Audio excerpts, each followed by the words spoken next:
Hello viewers, welcome to Raxio Hour. It is lovely to have you back. This week we featured Godfrey Sserwamukoko, the Managing Director at Echotel Propriety Uganda Limited. Echotel Propriety Uganda Limited is one of Uganda's oldest ICT solutions providers and is part of the Eco Group, an ICT service business with extensive experience in supporting multinational companies across the African continent, as well as deep knowledge and experience in building successful operating companies in Africa.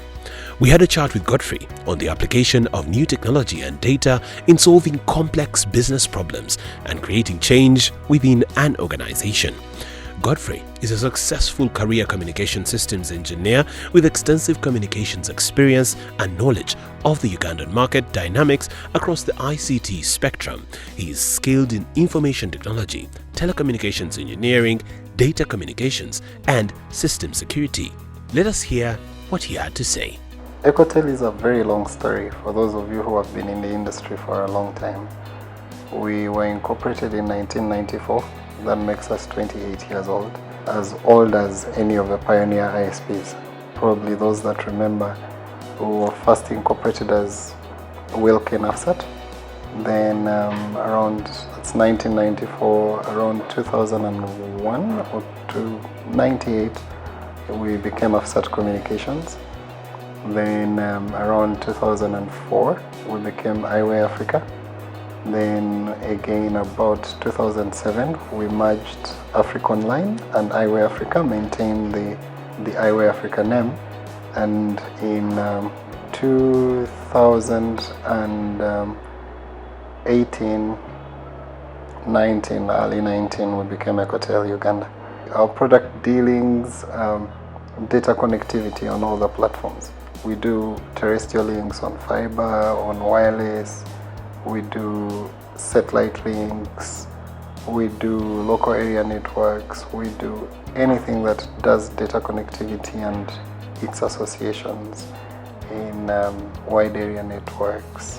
And we have quite very good expertise within this industry. I, for a long time, knew that where this industry was going was to go in ensuring that people have stable internet access, within our own service offerings to the customers. And I knew very well that that cannot be done by one technology of the same time. With the team and myself, look at different options on how we could achieve that. And we actually did internal solutions, innovated internally, and used that level of technology to make relevance and create value for our customers. The innovations include known technologies within those of us who are in the industry. The first flavors of load balancing and failover during the times these things were happening were either done by expensive Cisco routers, or you had to have expertise in bringing that into open source environments. And in Ecotel, for as long as 2008, we were doing failovers, load balancing, using open source software and coding from the screen to enable us to achieve that. So innovation, trending into what currently probably even unified threat management tools comes from that open software as a basis. So I'm proud that the team here and ourselves could apply innovation, and internally we do have applications where you can mine data and do trend analysis based on say easy things like sales.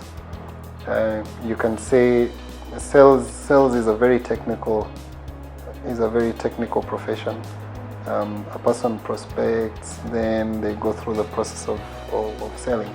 Now, through those processes of selling, getting onboarding a customer, you can find that your person has prospected, probably if I could jump some steps, has qualified the customer, has presented to the customer, has made the quotation to the customer, explained again, and then they're now going on converting that prospect into a sale.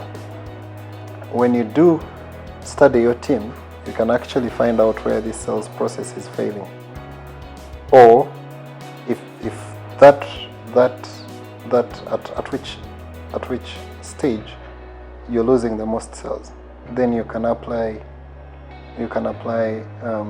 measures to reverse that or to improve whatever is getting you to fail there. So we use data to get the right customers who stay longer, who actually return value that we actually also we're able to give to them because we fit each other.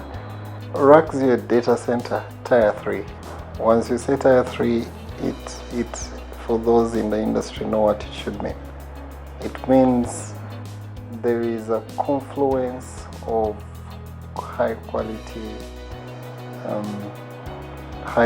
resources that have telecommunications resources that have been built into that data center, ranging from access providers, probably a confluence of international access providers, a confluence of our own customers that have probably transported their data centers, their smaller data centers, not at that level, taken them within Raxio, that were previously my customers as well. So instead of now going to their offices to have access to their data centers and whatever they're hosting inside there, probably an email application, websites, ERPs, right now it exists in Raxio. So the moment I still keep my own siloed data centers, an internet service provider or as an access provider within this industry, that means I am not at Raxio. And that means then you create and probably your data center is not at that level. But the moment you shift there, then everything comes into play. You can now offer those customers the services that you have been offering them before, but you can also have access to different international players that offer things within there quickly. Say currently even our UIXP, which is the internet exchange point, is shifting some of it's doing a redundancy, shifting some of its resources there. So also being there and being here, probably my data center here, is creating redundancy. That is better services for my people, for my customers. So its relevance, even as time goes on, will just grow and grow and grow for a service provider like me, because I want all my customers to have their services hosted in that data center. And if I'm there and they're there, then we can offer a service at tier 3 level to everybody. It helps bring down on costs of managing your own data center, costs of confluencing international providers in every small office. Now you go get it in just one place, right? We will have other services, international services, say like Amazon Web Services, say people like Facebook coming there. Basically, there's quite a lot that will confluence there because of the fact that it has the standard that is necessary for international players to come and host any fabric that should go there. So how does it go in? For me, it compresses time. Compresses time and cost that I would have needed to do something like that. Now I have it there. All I have to do is go and rent it. On a lighter note, take us through a typical day at work. Most of the times, the way my day starts, it starts with family. I have a young son, so I'm to work. He's dropped off. Then I'm to my early meetings with the people that I've scheduled, or we've scheduled together. Then I'm in the office. If those work out well and early, I'm in the office about 9 to 10, 9 to 11.